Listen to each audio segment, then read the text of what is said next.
ইসলাম ধর্ম আর অন্যান্য ধর্মের একটা মৌলিক পার্থক্যের জায়গা আছে। একটা মৌলিক পার্থক্যের জায়গা কোথায়? হাকিমুল উম্মত আল্লামা আশরাফ আলী থানভী রাহিমাহুল্লাহ লিখেছেন, পৃথিবীতে আমরা যদি খ্রিস্টান রাজ্যগুলো দেখি, পৃথিবীতে যে রাষ্ট্রগুলো খ্রিস্টান রাজ্য হিসাবে পরিচিত, আমরা ইউরোপ কান্ট্রির রাষ্ট্রগুলোর কথা বলতে পারি, তাদের রাষ্ট্র পরিচালনার একটা মৌলিক থিম আছে। আমার জুবায়ের ভাই যেগুলো বলে গিয়েছেন, এটার সাথে আমি শুধু একটা হাসিয়া যোগ করে আজকে কথা শেষ করব। ইউরোপিয়ান রাষ্ট্রগুলো তারা যে চালায়, তাদের রাষ্ট্র পরিচালনার একটা মৌলিক থিম হলো তারা রাষ্ট্রকে রাষ্ট্রের জায়গায় রাখে, ধর্মকে ধর্মের জায়গায় রাখে। অর্থাৎ তাদের থিম হলো আপনি ধর্ম যত পালন করবেন, ধর্ম পালনের জায়গা হলো গির্জা।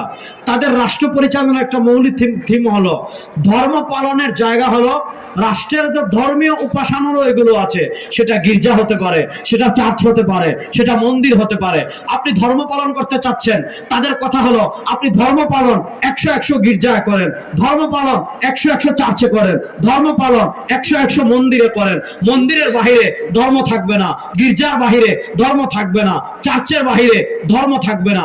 অর্থাৎ তারা ধর্মকে রাষ্ট্র থেকে একদম আলাদা করে ফেলেছে। রাষ্ট্র রাষ্ট্রের জায়গায় থাকবে, গির্জা গির্জার জায়গায় থাকবে, ধর্ম ধর্মের জায়গায় থাকবে, রাষ্ট্র রাষ্ট্রের জায়গায় থাকবে। রাষ্ট্রের আইন কি হবে, ধর্ম এসে মাথা ঘামাবে না। রাষ্ট্রের সংবিধান কি হবে, ধর্ম এসে মাথা ঘামাবে না।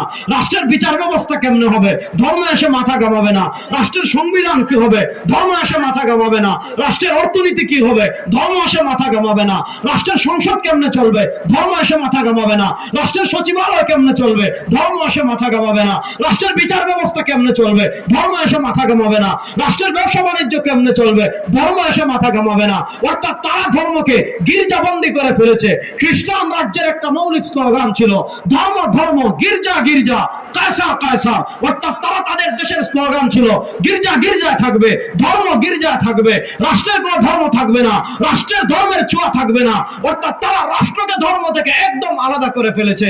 ওই যে খ্রিস্টানদের যে চিন্তা ছিল ধর্মকে রাষ্ট্র থেকে আলাদা করে ফেলা, ধর্মের চায় রাষ্ট্রের সব সেক্টর থেকে মুছে ফেলা, সংবিধান থেকে ধর্ম মুছে ফেলা, অর্থনীতি থেকে ধর্ম মুছে ফেলা, সমাজের নেতৃত্ব থেকে ধর্ম মুছে ফেলা, বিচার ব্যবস্থা থেকে ধর্মকে মুছে ফেলা, ওই চিন্তাটা তারা মুসলমানদের ভিতর প্রচার করেছে। যেই পোশাকে, ওই পোশাকের নাম সেকুলারিজম তথা ধর্মনিরপেক্ষতা।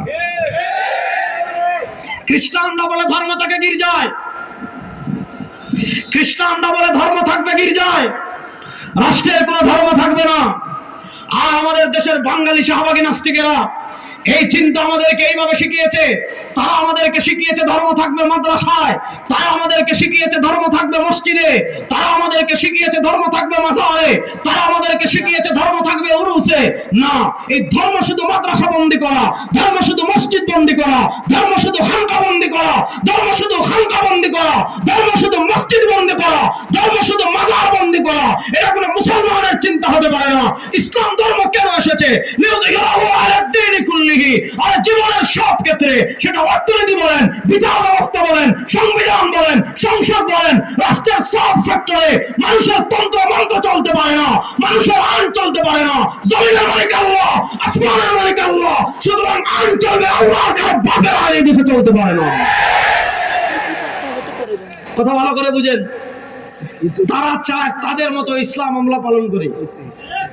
শুনেন, তারা চায় মানবাধিকার আমরা তাদের থেকে শিখবো, তারা চায় সাম্য আমরা তাদের থেকে শিখবো, তারা চায় বৈষম্য দূরীকরণ আমরা তাদের থেকে শিখবো, তারা চায় রাষ্ট্র পরিচালনা আমরা তাদের থেকে শিখবো, তারা চায় অর্থনীতি কেমনে চলবে আমরা তাদের থেকে শিখবো, তারা চায় বিচার ব্যবস্থা কেমনে চলবো আমরা তাদের থেকে শিখবো। আপনি তাদের ভাষায় কথা বলবেন, তাদের কণ্ঠে কথা বলবেন। আপনি তারা যে ইসলাম, ইস্ট ইন্ডিয়া কোম্পানি যে ইসলাম আমাদের উপর চাপিয়ে দিয়েছে, যে ইসলাম মানে শুধু জিকির করো, ইসলাম মানে শুধু নামাজে হাত বুকের উপর বাঁধবা নাকি নাভির নিচে বাঁধবা, এটা লয়ে মারামারি করো। ইসলাম শুধু নামাজে আমিন জোরে বলবা নাকি আসতে বলবা, এটা নিয়ে মারামারি করো। ইসলাম শুধু নামাজের পর মুনাজাত আছে কিনা, এটা নিয়ে মারামারি করো। আরে বেটা, হাদিসে যেমন নামাজে আমিন বলার কথা আছে, হাদিসে যেমন নামাজে হাত পাতার কথা আছে, তেমন সমাজ নেতৃত্ব দেওয়ার কথা আছে, রাষ্ট্রে ইসলাম প্রতিষ্ঠার কথা আছে, সমাজের সব সেক্টরে কোরআনের আলো জ্বালিয়ে দেওয়ার কথা আছে। তুমি হাদিসের নামে শুধু আমিন বলার মাসআলা বলবা, হাদিসের নামে শুধু নামাজে হাত বলার মাসআলার কথা বলবো, আর রাষ্ট্রের সেট শুট করে ফ্যাসিস্ট মানুষের বানানো তন্ত্রের কথা বলবে, তুমি তাদের বিরুদ্ধে কথা বলবো না, কোরআনকে সংবিধান প্রতিষ্ঠার কথা বলবে না, তোমার চেয়ে বড় দাঁড়া আল্লাহর জমিনে আর কেউ না। কথা ভালো করে বুঝেন, ইসলাম এটা কখনো আনুষ্ঠানিক নির্ভর ধর্ম না। খ্রিস্টানরা তাদের ধর্মকে করে ফেলেছে ক্রিসমাস ডে নির্ভর। ক্রিসমাস ডে মানে ডিসেম্বরের 12 তারিখ তারা ক্রিসমাস ডে পালন করবে, এর বাহিরে তার ব্যক্তি জীবন কেমন চলে তাদের ধর্ম মাথা ঘামাবে না, তাদের রাষ্ট্র কেমনে চলবে তাদের ধর্ম মাথা ঘামাবে না, তাদের অর্থনীতি কেমনে চলবে তাদের ধর্ম মাথা ঘামাবে না। হিন্দুরা তাদের ধর্মকে কি করেছে, হিন্দুরা তাদের ধর্মকে পূজা নির্ভর করে ফেলেছে। আপনি দুর্গা পূজা করবেন, বিভিন্ন পূজার সময় মন্দিরে যাবেন, নাচ গান করবেন, তারপর দুর্গাকে যখন বুড়িগঙ্গায় ফেলে দিবে আপনি ট্রাকের পিছনে মিছিল দিয়ে দিয়ে যাবেন, বাস এটাই তাদের ধর্ম। এর বাহিরে তাদের জীবনের প্রত্যেকটা ক্ষেত্র কেমনে চলবে তাদের ধর্ম তাদেরকে দিক নির্দেশনা দেয় না। রাষ্ট্রের সংবিধান কেমন হবে তাদের ধর্ম তাদের দিক নির্দেশনা দেয় না। রাষ্ট্রের বিচার ব্যবস্থা কেমনে চলবে তাদের ধর্ম তাদের দিক নির্দেশনা দেয় না। রাষ্ট্রের আইন কেমন হবে তাদের ধর্ম দিক নির্দেশনা দেয় না। এর বিপরীত ইসলাম, আপনি জীবনের জন্মগ্রহণ করার পর থেকে নিয়ে মৃত্যুবরণ করার আগ পর্যন্ত আপনার জীবনের প্রত্যেকটা ক্ষেত্রে কি আইন হবে, কেমন চলবে, কিভাবে চলবেন, সবকিছু কোরআন সুন্নাহ এবং ইসলামে আছে না নাই? বড় আস্তে বলেন, ইসলামে আছে না নাই? আজকে আমাদের সমাজে এত অশান্তি কেন? আজকে আমাদের সমাজে এত দুর্নীতি কেন? আজকে আমাদের সমাজে এত বৈষম্য কেন? আজকে আমাদের সমাজে এত অন্ধকার কেন? এটার কারণ আপনি খুঁজে দেখবেন একটাই, ইস্ট ইন্ডিয়া কোম্পানি আমাদের থেকে বিদায় নিয়েছে 1947-এ। ইস্ট ইন্ডিয়া কোম্পানি, শুনেন আমি একটা ইতিহাস বলি। ইস্ট ইন্ডিয়া কোম্পানি তারা আমাদের উপমহাদেশে এসেছিল ব্যবসার নামে। সর্বশেষ 1803 সালে মুঘল সম্রাট বাহাদুর শাহ থেকে তারা এই উপমহাদেশের ক্ষমতাকে ছিনিয়ে নিয়েছিল। তো 1803 সাল থেকে নিয়ে 1947 সাল পর্যন্ত ভারত, বাংলাদেশ, পাকিস্তান তখন এক রাষ্ট্র ছিল। এই 3 রাষ্ট্রের ক্ষমতায় ছিল ইস্ট ইন্ডিয়া কোম্পানি। এই ইস্ট ইন্ডিয়া কোম্পানির আগে, অর্থাৎ 1803 সালের আগে 700 বছর এই ভারত উপমহাদেশের ক্ষমতায় ছিল মুসলমান।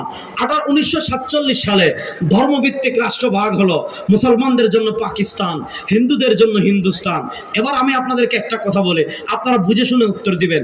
এই যে 150 বছরের কাছাকাছি সময়, 1803 সাল থেকে নিয়ে 1947 সাল পর্যন্ত এই ভারত উপমহাদেশের রাষ্ট্র ক্ষমতায় যে ইস্ট ইন্ডিয়া কোম্পানি ছিল, আচ্ছা বলেন তারা এই দেশের মালিক ছিল না ডাকাত ছিল? বড় আস্তে বললেন, তারা এই দেশের মালিক ছিল নাকি ডাকাত ছিল?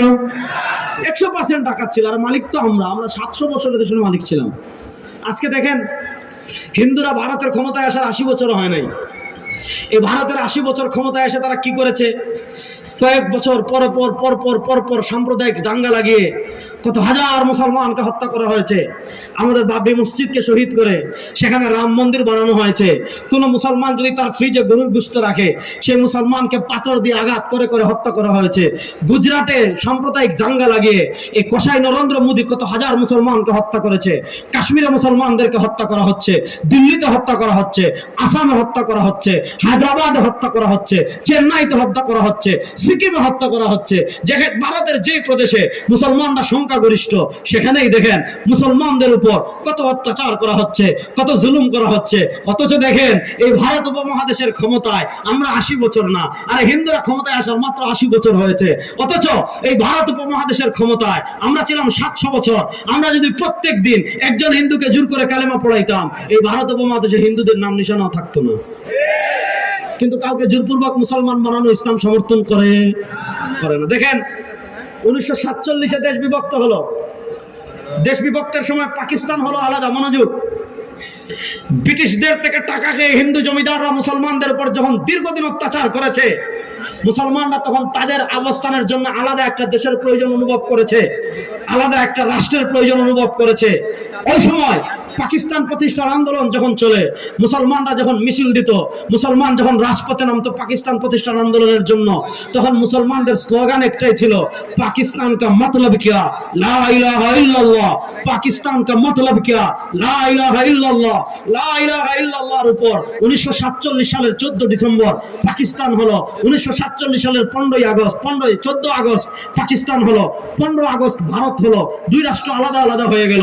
শুনেন, 1947 1947-এর দেশ বিভক্ত হয়েছিল, পাকিস্তান বিভক্ত হয়েছিল মূলত ইসলামের উপর ভিত্তি করে, কালেমার উপর ভিত্তি করে। আজকে যারা বলেন আলেমরা এই দেশে কি করেছে, আলেমরা এই দেশে কি অবদান রেখেছে, আলেমরা এই দেশে কি করেছে, আমি তাদেরকে বলবো শুনো, এদেশের স্বাধীনতার ইতিহাস শুধু 71-এ সীমাবদ্ধ না।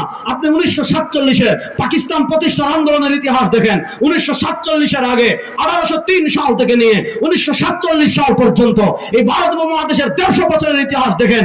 ব্রিটিশের বিরুদ্ধে আন্দোলন করেছে আলেমরা, ব্রিটিশের বিরুদ্ধে সংগ্রাম করেছে আলেমরা, ব্রিটিশের বিরুদ্ধে জিহাদ করেছে আলেমরা, ব্রিটিশের বিরুদ্ধে জীবন দিয়েছে আলেমরা, ব্রিটিশের বিরুদ্ধে আপনার দেশান্তরিত হয়েছে আলেমরা। হযরত শেখুল মাহমুদ হাসান দেওবন্দি রাহিমাহুল্লাহকে তারা মার্টায় বন্দী করেছে। শাইখুল আরবি ওয়াল আজম সৈয়দ হুসাইন আহমদ মাদানী নওয়ারাল্লাহু মারকাদাহুকে তারা মার্টায় দেশান্তর করেছে। হযরত হাজী ইমদাদুল্লাহ মুহাজির মক্কি রাহিমাহুল্লাহকে, রশিদ আহমদ গঙ্গুই রাহিমাহুল্লাহকে, কাসিম নানদবী রাহিমাহুল্লাহকে তারা তাদের মাথার মূল্য ঘোষণা করেছিল।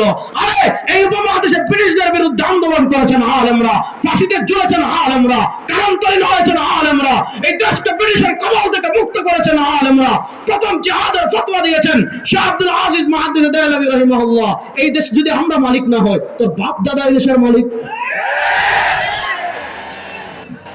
1947 সালে দেশ বিভক্ত হলো, মুসলমানদের জন্য পাকিস্তান। মনোযোগ, পাকিস্তানের দুইটা পার্ট হলো, এক পার্ট পূর্ব পাকিস্তান, আরেক পার্ট পশ্চিম পাকিস্তান।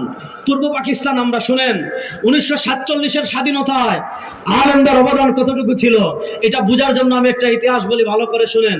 1947 সালে যখন দেশ পাকিস্তান হয়, পূর্ব পাকিস্তানে আমাদের স্বাধীনতার প্রথম পতাকা তুলেছিলেন হযরত হাকিমুল উম্মত আশরাফ আলী থানভী রাহিমাহুল্লাহর বাগিনা আল্লামা জফর আহমদ উসমানী রাহিমাহুল্লাহ, যিনি ঢাকা আলিয়ার হেড মুহাদ্দিস ছিলেন, আমাদের দাদার দাদা উস্তাদ, উনি হাকিমুল উম্মত আশরাফ আলী থানভী রাহিমাহুল্লাহর বাগিনা এবং আমাদের হানাফি মাযহাবের আহকামের সর্ববৃহৎ কিতাব ইলাউস সুনান যিনি লিখেছেন, তিনি কি করেছেন? পূর্ব পাকিস্তানে প্রথম পতাকা তুলেছেন। পশ্চিম পাকিস্তানে প্রথম পতাকা তুলেছিলেন কে? আল্লামা শেখুল ইসলাম আল্লামা শাব্বির আহমদ উসমানী রাহিমাহুল্লাহ, যিনি কি ছিলেন? দারুল দেওবন্দের মুহতামিম ছিলেন। যিনি কে ছিলেন? দারুল দেওবন্দের প্রথম ছাত্র শেখুল মাহমুদ হাসান দেওবন্দি রাহিমাহুল্লাহর ছাত্র ছিলেন। তিনি পাকিস্তান প্রতিষ্ঠার আন্দোলনের অন্যতম নেতৃত্ব ছিলেন। পাকিস্তান প্রতিষ্ঠার আন্দোলনে অন্যতম নেতৃত্ব দেওয়ার কারণে পাকিস্তানে, পূর্ব পাকিস্তানেও পতাকা তুলেছেন আলেমরা, পশ্চিম পাকিস্তানেও পতাকা তুলেছেন আলেমরা, এই দেশকে স্বাধীন করেছেন আলেমরা। সুতরাং যে সকল ভারতীয় পাঁচটা গোলামেরা, ভারতীয় স্বৈরাচাররা এই দেশ থেকে ইসলামকে মাইনাস করতে চাইবে, এই দেশ থেকে কোরআনকে মাইনাস করতে চাইবে, এই দেশ থেকে দিনকে মাইনাস করতে চাইবে, ওই ভারতীয় রাজাকাররা এই দেশ থেকে পাকিস্তানে বা ভারতে পালিয়ে যেতে বাধ্য হবে। এই দেশে তাদের আর জায়গা হবে। এবার আসেন, আমি আপনাদেরকে খুব সহজ করে একটা ইতিহাস বলে শেষ করছি, লম্বা সময় নেব না, 12টার পরে আসলে বাস করা ঠিক না। আমি আপনাদেরকে বলি 1947 সালে দেশ বিভক্ত হলো, এরপর পাকিস্তান আমাদের উপর কি করেছে? পাকিস্তান আমাদের উপর জুলুম করেছে, পাকিস্তান আমাদের সাথে বৈষম্য করেছে। কেমন বৈষম্য করেছে? আমাদের এখানে পাটকল ছিল, ভালো কাগজ হতো, তারা এখান থেকে কাগজ নিত পশ্চিম পাকিস্তানে, ওখান থেকে খারাপ কাগজ আমাদেরকে দিত।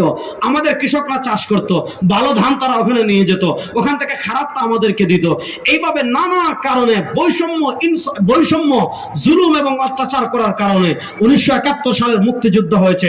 এখানে প্রথম পয়েন্টটা বুঝেন, 1971-এর মুক্তিযুদ্ধ কখনো ইসলামের বিরুদ্ধে ছিল না। বলেন, 1971-এর মুক্তিযুদ্ধ কখনো ইসলামের বিরুদ্ধে ছিল? 1971-এর মুক্তিযুদ্ধের 3টা ভিত্তি ছিল। আমি আজকে আপনাদের সামনে চ্যালেঞ্জ করে গেলাম, আপনারা যারা আমার বক্তব্য শুনছেন, আরো অনেকে শুনবেন, যদি পারেন আপনি খণ্ডন করবেন আমার বক্তব্য, কিয়ামত পর্যন্ত পারবেন না। আমাদের মুক্তিযুদ্ধের যতগুলো ঐতিহাসিক সনদ আছে, আপনি 70-এর নির্বাচন দেখবেন, আপনি 69 গণ অভ্যুত্থান দেখবেন, আপনি 71-এর মুজিবনগর সরকারের ঐতিহাসিক 6 দফা দেখবেন। আমাদের মুক্তিযুদ্ধ কখনো সমাজতন্ত্র প্রতিষ্ঠার জন্য হয় নাই, আমাদের মুক্তিযুদ্ধ কখনো ধর্মনিরপেক্ষতাকে প্রতিষ্ঠা করার জন্য হয় নাই। আমাদের মুক্তিযুদ্ধের ভিত্তি ছিল 3টা জিনিসের উপর, একটা হলো সাম্য, আরেকটা হলো সামাজিক মর্যাদা, আরেকটা হলো মানবিক মর্যাদা। সাম্য, সামাজিক ন্যায় বিচার, মানবিক মর্যাদা। সাম্য, সামাজিক ন্যায় বিচার, এরপর হলো সাম্য, সামাজিক ন্যায় বিচার, মানবিক মর্যাদা। আপনি মুজিবনগর সরকারের ঐতিহাসিক 6 দফা দেখবেন, এই 6 দফা এই 3টা জিনিস পাবেন। মুক্তিযুদ্ধের ভিত্তি হলো 3টা জিনিসের উপর, সাম্য, সামাজিক ন্যায় বিচার, মানবিক মর্যাদা। এই 3টা জিনিস প্রতিষ্ঠা করার জন্য আপনার কি করা হয়েছিল? 1971-এ মুক্তিযুদ্ধ করা হয়েছিল। মুক্তিযুদ্ধের 1 বছর পর 72-এর সংবিধান যখন রচনা আলোচনা করা হয়। ওই ৭২-এর সংবিধান কামাল সাহেব ভারতে গিয়ে লিখেছেন। তিনি মুক্তিযুদ্ধের 1 বছরের পর আমাদের সংবিধানের 4টা ধারা রেখেছেন।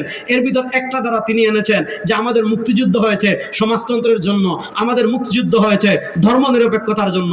সমাজতন্ত্রবাদ কি বুঝেন? সমাজতন্ত্রবাদের বিপ্লব করেছিল রাশিয়ারা, উজবেকিস্তানে করেছিল, তাজিকিস্তানে করেছিল।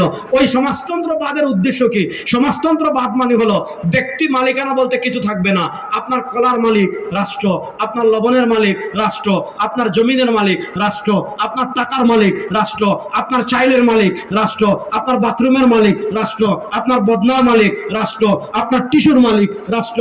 আপনার ব্যক্তি মালিকানা বলতে কিছু থাকবে না। আপনার লবণ লাগবে রাষ্ট্র থেকে আনবেন, আপনার টিস্যু লাগবে রাষ্ট্র থেকে আনবেন, আপনার হাত মোছার জন্য মনে করেন সাবান লাগবে রাষ্ট্র থেকে আনবেন, আপনার চাইল লাগবে রাষ্ট্র থেকে আনবেন। এটা হলো পৃথিবীর ফালতু একটা মতবাদ, সমাজতন্ত্রবাদ। আচ্ছা বলেন, 1971-এ আমাদের যারা মুক্তিযুদ্ধ করেছে তারা সমাজতন্ত্র প্রতিষ্ঠার জন্য মুক্তিযুদ্ধ করেছে? আরে সমাজতন্ত্র মতবাদ যে লালন করে এর মাথায় তো মগজ নাই, 100% তার মাথায় গোবর। তার মাথায় কি গোবর? আরেকটা লিখেছে ধর্মনিরপেক্ষতাবাদ। ধর্মনিরপেক্ষতাবাদ মানে ধর্মনিরপেক্ষতাবাদের 2টা ভার্সন আছে। ধর্মনিরপেক্ষতাবাদ নিয়ে আপনারা শেখ আব্দুল্লাহ আল মিসরি কিতাব লিখেছেন। তিনি ধর্মনিরপেক্ষতাবাদের 2টা ভার্সন দেখিয়েছেন। একটা ভার্সন হলো কট্টর ভার্সন, অর্থাৎ সবকিছু থেকে ধর্মের ছায়াকে মুছে ফেলা, অর্থাৎ পরকাল বলতে কিছু নাই, ধর্মের ছায়া মানুষের জীবনে কিছুতেই থাকবে না। এটা হলো ধর্মনিরপেক্ষতার মূল থিম। কিন্তু এটা যেহেতু মুসলমানরা সহজে গিলবে না, এজন্য এটাকে একটু সফট করেছে তারা। এই সফট করে কিছু দালাল তারা তৈরি করে দিয়েছে। দালাল তৈরি করে কি করেছে জানেন? মুসলমানদেরকে বুঝিয়েছে ধর্ম এটা আপনার একান্ত ব্যক্তিগত বিষয়। আপনার ঘরে আপনি ধর্ম পালন করেন, আপনার স্ত্রীর সাথে আপনি ধর্ম পালন করেন, আপনার বাচ্চার সাথে আপনি ধর্ম পালন করেন। রাষ্ট্রের কোনো ধর্ম থাকবে না, সংবিধানে কোনো ধর্ম থাকবে না, বিচার ব্যবস্থায় তোমার ধর্ম থাকবে না, অর্থনীতিতে ধর্ম থাকবে না, সংসদে ধর্ম থাকবে না। আরে বেটা, এটা তো হিন্দুদের কথা, খ্রিস্টানদের কথা, বৌদ্ধদের কথা, কাফেরদের কথা, মুশরিকদের কথা। যারা আল্লাহ বিশ্বাস করে, যারা রাসূলে বিশ্বাস করে, তারা বিশ্বাস করে সার্বভৌমত্বের মালিক আল্লাহ, জমিনের মালিক আল্লাহ, আসমানের মালিক আল্লাহ। সুতরাং রাষ্ট্রের সব সেক্টর চলবে আল্লাহ আইনে, মানুষের তন্ত্রমন্ত্রে চলতে পারে না। ৭২-এর সংবিধানে কামাল সাহেব লিখলেন ধর্মনিরপেক্ষতাবাদ, সমাজতন্ত্র হাবিজাবি লিখলেন। 1979 সালে শহীদ প্রেসিডেন্ট জিয়াউর রহমানের আমলে সংবিধানের ৫ম সংশোধনী হলো। তিনি কি করলেন? ধর্মনিরপেক্ষতাবাদকে বাদ দিলেন। ধর্মনিরপেক্ষতাকে বাদ দিয়ে আমাদের সংবিধানের একটা মৌলিক ধারা রাখলেন, আল্লাহর উপর পূর্ণ আস্থা এবং বিশ্বাস। আচ্ছা বলেন, আল্লাহর উপর আমাদের পূর্ণ আস্থা এবং বিশ্বাস আছে না নাই? আর আসতে বলেন, আল্লাহর উপর পূর্ণ আস্থা এবং বিশ্বাস আমাদের আছে না নাই? আচ্ছা বলেন, আল্লাহর উপর পূর্ণ আস্থা বিশ্বাস যদি কারো না থাকে, সে মুসলমান না কাফের? হুজুরে বলেন, আল্লাহর উপর পূর্ণ আস্থা এবং বিশ্বাস 1979 সালের সংবিধানে শহীদ প্রেসিডেন্ট জিয়াউর রহমান সাহেব যোগ করলেন। তারপর 1989 সালে সম্ভবত আমাদের মরহুম এরশাদ সাহেব উনি আমাদের সংবিধানে আরেকটা ধারা যুক্ত করলেন, সেটা হলো এদেশের রাষ্ট্রধর্ম ইসলাম। 1979 সাল থেকে নিয়ে 2010 সাল পর্যন্ত আমাদের সংবিধানে সেকুলারিজম ছিল না, আমাদের সংবিধানে ধর্মনিরপেক্ষতাবাদ ছিল না, আমাদের সংবিধানে ছিল আল্লাহর উপর পূর্ণ আস্থা এবং বিশ্বাস। 2010 সালে এই ভারতের 5টা গোলামরা, একটা প্রধান বিচারপতি ছিল খায়রুল কবির, সে নিজে স্বপ্রণোদিত হয়ে একটা সুপ্রিম কোর্ট থেকে একটা রিট করে সংবিধান থেকে আল্লাহর উপর আস্থা এবং বিশ্বাসকে বাদ দিয়ে আবার সেখানে ধর্মনিরপেক্ষতাকে নিয়ে এসেছে, আবার সেখানে সমাজতন্ত্রকে নিয়ে এসেছে। আমরা জানি দীর্ঘ সংগ্রামের পর এই রোড বলেন, এখানে তো আমার চোখের সামনে ছিল।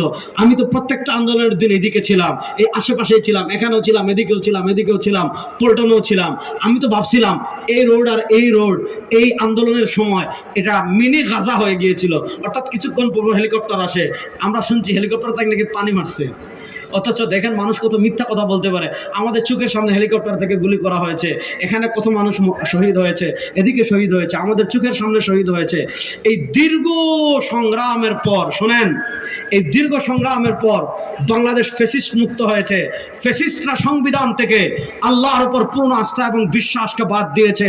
আমরা শুনছি অন্তর্বর্তীকালীন সরকার সংবিধান পরিমার্জনের কথা বলছেন, সংবিধান সংশোধনের কথা বলছেন। আপনারা যা করেন তা করেন আমরা জানি না, কিন্তু 92% মুসলমানের প্রাণের দাবি হলো এদেশের সংবিধান থেকে ধর্ম নিরপেক্ষতাবাদকে বাদ দিয়ে আল্লাহর উপর পূর্ণ আস্থা এবং বিশ্বাসকে আবার যুক্ত করতে হবে। এই দাবির সাথে আপনারা কারা কারা একমত আছেন? আল্লাহর উপর পূর্ণ আস্থা এবং বিশ্বাস আমাদের সংবিধানে যুক্ত হোক, এটা আপনারা চান কি চান না?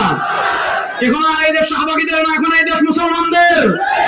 এখন এই দেশ ভারতের পাঁচটা গোলামদের, এখন এই দেশ মুসলমানদের।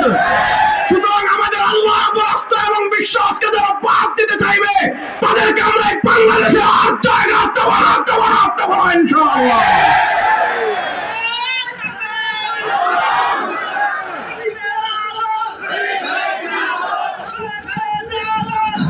আমি আরেকটা কথা বলে আমার আলোচনা শেষ করছি।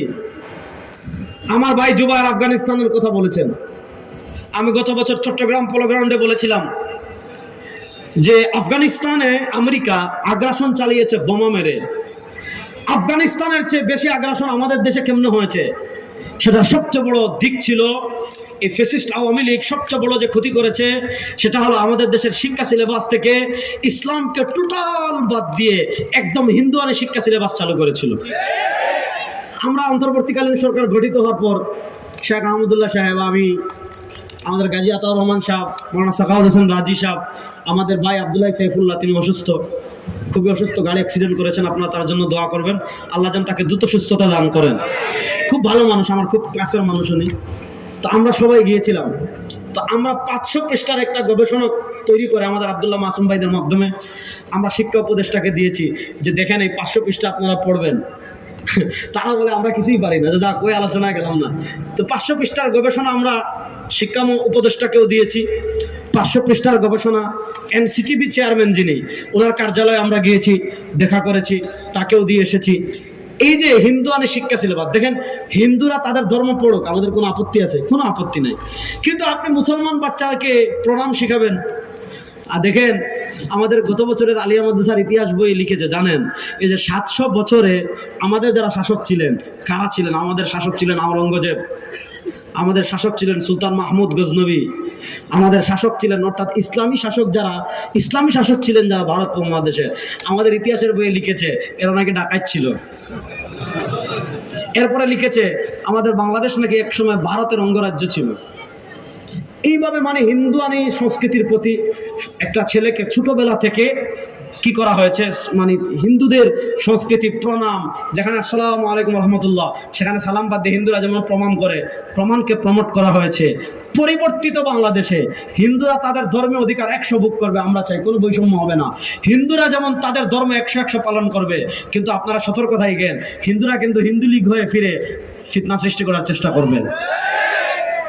আমি আপনাদেরকে যেটা বলছি, তারা তাদের ধর্ম 100 পড়ুক, আমাদের আপত্তি নাই, কিন্তু শিক্ষা সিলেবাসে মুসলমান বাচ্চাদেরকে আর হিন্দুত্ববাদী শিক্ষা সিলেবাস চালু করবেন, বিবর্তনবাদ শিখাবেন, ট্রান্সজেন্ডার শিখাবেন, সেদিন কিন্তু শেষ। বলেন সেদিন কিন্তু। এখন আমাদের দাবি হলো, যেহেতু এদেশের 92% মুসলমানের দেশ, এদেশের স্কুলে কোরআন শিক্ষাকে বাধ্যতামূলক করতে হবে।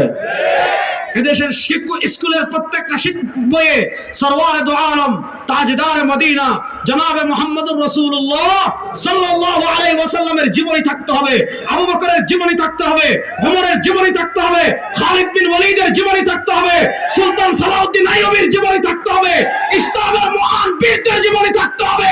কেউ বাবের জীবনী আমরা আর পড়তে চাই না, আপনি ফাইজলামি করবেন শিক্ষা সিলেবাস নিয়ে। সুতরাং শুনেন, সব দিক থেকে দীর্ঘ ত্যাগ, দীর্ঘ রক্তের পর, দীর্ঘ সংগ্রামের পর শুনেন, আমি আরেকটা গল্প বলি, এটা বলে শেষ করছি। 5 আগস্টের 2-3 দিন পর সব সমন্বয়কদের একটা বিশাল টিমের সাথে আমরা কয়েকজন আলেম বসেছিলাম। ওখানে ফজলুল করিম সাহেব ছিলেন, আমি ছিলাম, প্রত্যেক ঘরের আলেমরা ছিলেন, প্রফেসর মুস্তার স্যার ছিলেন, এরকম আমরা ছিলাম। ওখানে আমরা একটা কথা বলেছিলাম, তখন মানে হিন্দুদের মন্দিরে আক্রমণের একটা সম্ভাবনা আছে, হিন্দুদের মন্দিরে আক্রমণ কেউ করতে পারে, তো আমরা যাতে আলেমরা তাদেরকে সহযোগিতা করি, এই জন্য তারা এসেছিল একদম শীর্ষ সবাই। তখন আমরা একটা কথা বলেছিলাম, দেখেন বৈষম্য বিরোধী আন্দোলন 1 মাস হয়েছে, অনেক মানুষ শহীদ হয়েছে, কিন্তু ফেসিবাদ বিরোধী আন্দোলন একদম শুরু থেকে যারা করেছে তারা হলো এদেশের উলামায়ে কেরাম। শত জুলুম সহ্য করে মসজিদে ফেসিবাদের বিরুদ্ধে বলেছে।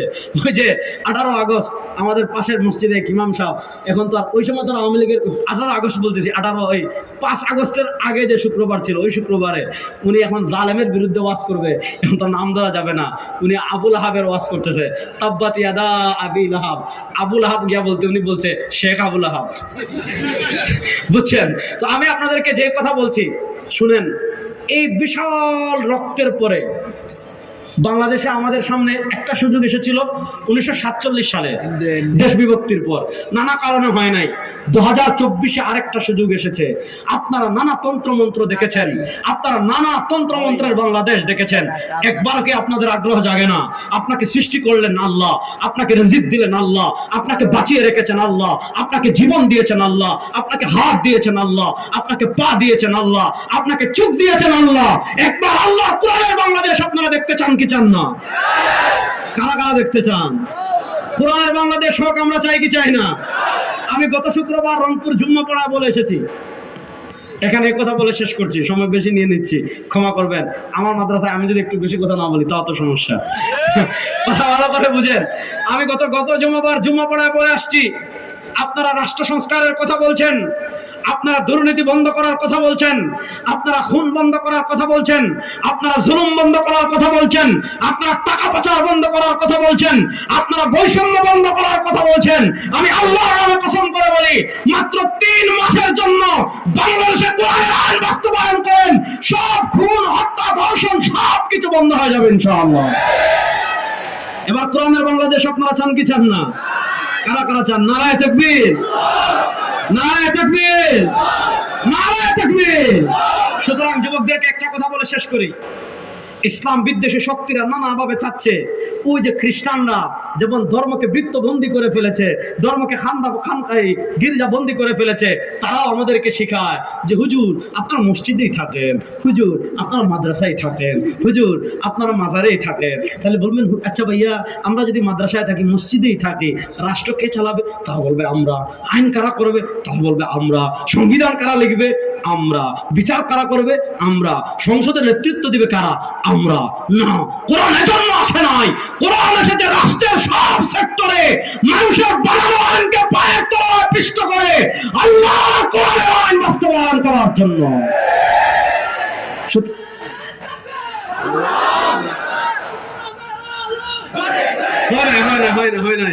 হয় নাই। আল কোরআনের আলো ঘরে ঘরে তো জ্বালছেন 52 বছর, এবার আল কোরআনের আলো সংসদে জ্বালবো ইনশাআল্লাহ।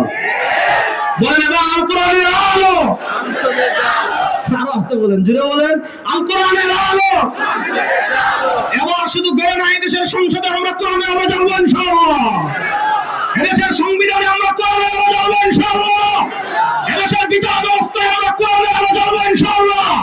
আর আফগানিস্তানে যদি তালেবানরা সারা দুনিয়ার রক্তচক্ষুকে অপেক্ষা করে ইসলামী রাষ্ট্র প্রতিষ্ঠা করতে পারে, এই 92% মুসলমানের দেশে আমরা যদি ঐক্যবদ্ধ হয়ে যাই, মানুষের পায়তন্ত্র মন্ত্র পায়ের তলা পিষ্ট করে এই বাংলাদেশ ইসলামের বাংলাদেশ হবে ইনশাআল্লাহ। আল্লাহ ইসলামের বাংলাদেশ গড়ার জন্য আমাদের সবাইকে মেহনত করার তৌফিক দান করুন।